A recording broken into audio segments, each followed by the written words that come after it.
Some very, very interesting questions asked already on it, and a very, very interesting topic. And it's very important that we get a good grasp of it. It's one thing farmers getting a good grasp, but if we're meant to be policy makers here, we definitely have to get a good grasp of it. And it was said by other speakers, and I think by Herbert Dorpan in particular, about the provision of public goods. When the Commissioner Phil Hogan talked about simplification, to be quite honest, I never thought it was realistic, because what we were going to attempt to do was more complicated. And I know it had to be sold and all, but it was never going to be simple. And there is potential here with this technology, and if you use the data correctly, to actually simplify this for ordinary people on the ground, as long as they are facilitated to get this technology, and as long as ordinary farmers can get it and it isn't put out of their reach.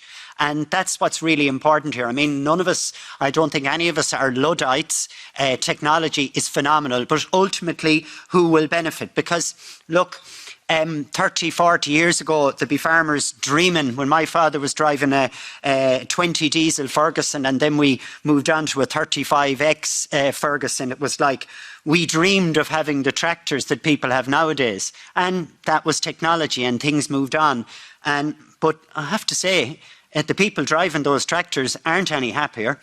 Suicide rates are higher. There's less money for ordinary farmers. So technology is good, but we've got to, at the end of all of these processes, make sure that the money and the benefit is for farmers and for local people. I mean, it will inevitably reduce the amount of work that needs to be done, and will reduce the amount of employment. So how much will it reduce employment by?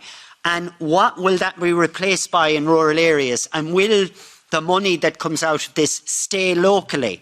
Because I'll say it again, the technology is good, but it's got to ultimately benefit rural areas. And we can't end up with a situation whereby it's possible to farm thousands of hectares with virtually no people, and no need then to have any small towns, no need to have anyone in those towns.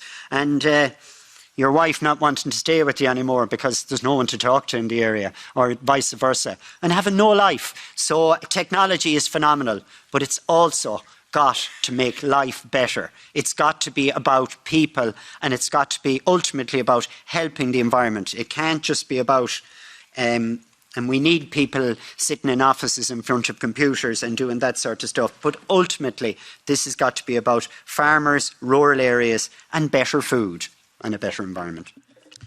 Vielen Dank.